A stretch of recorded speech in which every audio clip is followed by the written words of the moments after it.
we partly said that for video conference you need some network. And our typical customers are companies or local government.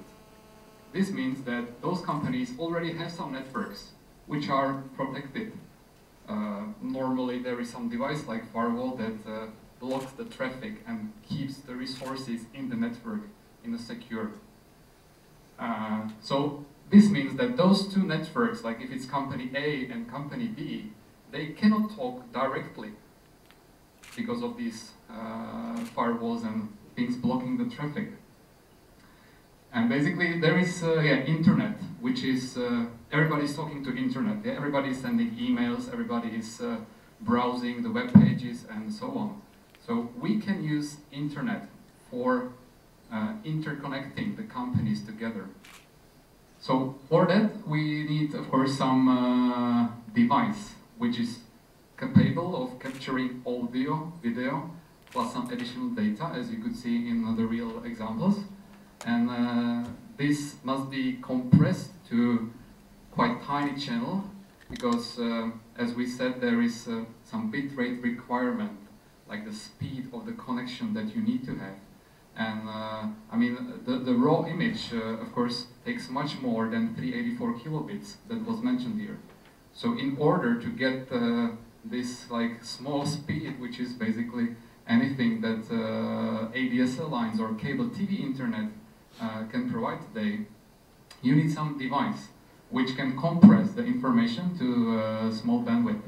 And actually a hardware device like this codec, which is in the middle, can do it very well. So the quality you could see was really using few hundreds of kilobits, and it looked like a TV show or like a really nice picture. Of course, the systems can be small, big, they can be like dedicated hardware units, or it can be some PC application. But yeah, this depends on where they should be installed and how they should be used. If you want to connect them together over the public internet and keep the network protection, you need one more device, which is on the public internet. We call it VCS Expressway. And these units are registered to this box. The registration helps them to securely get through the firewalls, and also it provides the single dial plan. So you are not depending on the local IP address of those units.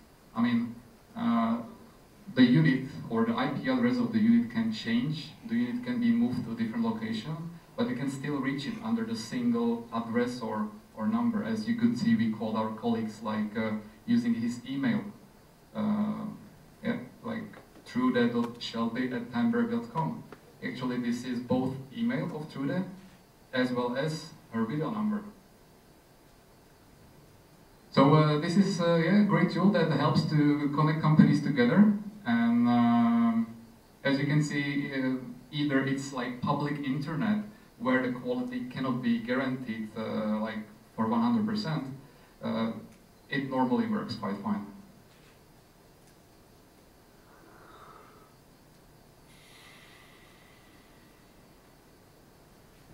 So what do we use today? First of all, the codec that is connected to the camera and the screens here is the Tandberg codec C60. This is the full high definition system that can provide super video and audio quality.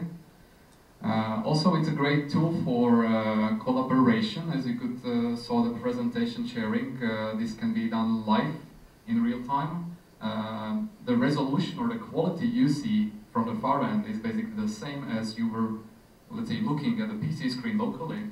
So that's typical application that you see the person, and also you see some content that you're talking about.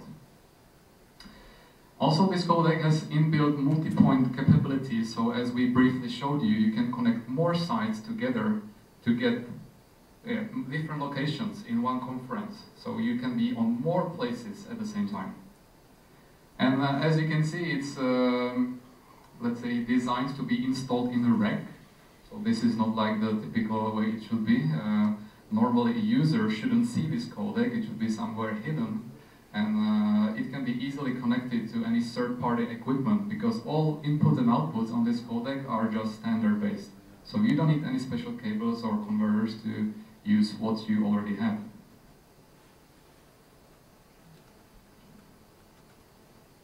And even this codec is quite small. It actually has 5 different elements into one. So of course we call it video conferencing codec. Codec means like coder and decoder. This was about like the compression and decompression I briefly mentioned before. But also this device can replace several other external units which are used in environments where you have like more screens or more cameras, more microphones. So in order to bring everything together, you will need some video mixers, audio switchers, and yeah, some scalers, as it says there. But with the C60 or some similar codecs, you can have everything in one. So just using these feature sets, you can easily get some advanced scenario where you mix different video or audio sources, compose one image, and display locally or send it to the far end. And C60 is not the only codec we have, it's just a member of the family. I mean, Tandberg is quite famous for the broadest range of our portfolio. And C60, let's say it's upper standard codec. There is one bigger one, Tandberg C90, which is basically the same as C60 is, just with double of interfaces at the backside. But there are also smaller codecs, so if you don't need so advanced feature set and so many inputs and outputs, you can just start with smaller codecs, which are just okay for one screen, one camera, one microphone, and that's it. And also this codec is the engine in our profile series. So what you can see here, or what I briefly mentioned before, it was more about AV integration. So you just get a codec from us, like the heart of the video conference, and implementing it into existing solution. But if you would like to get all in one unit from us, which is like plug and play, you just connect the power supply and network and you are ready to go, then you can choose our profile series, which has everything in one package. So the C60 is the engine in most of those profiles. Okay, that was the C60 and let's say video conference for larger groups. We also have the representative of a personal video conference here. It's Tandberg E20. So this device has the intention to replace a desk phone.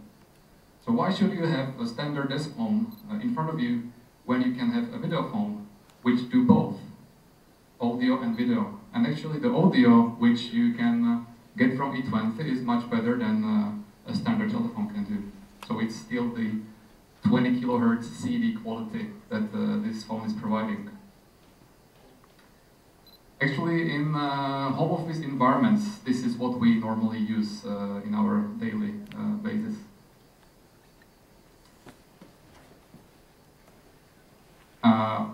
On the other side, for example, the call with MDS office, there was Tandberg 1700, which is a bit bigger unit, but still for personal use. But this one is more suitable in situations where the data collaboration is required because it has better like presentation sharing capabilities. And it's, yeah, as we're talking about HD, also these small units can be high definition or with full high definition resolution support.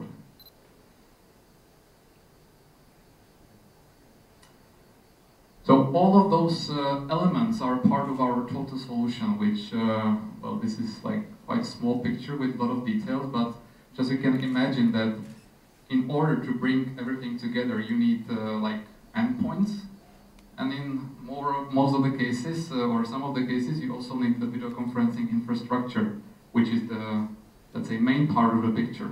This is something which is hidden for end user, but provides like important services for them, like multi-point capabilities, or crossing different networks, or archiving and streaming of the video conferencing content, and much more. So, of course, we are here just for you, and We'll be happy if you have some more questions, or yeah, just let us know, and we will be able to provide you with more details. But just I don't want to like feed you with more than you can handle. So that's my part. In case of any later questions, again, this is my email, and as well as the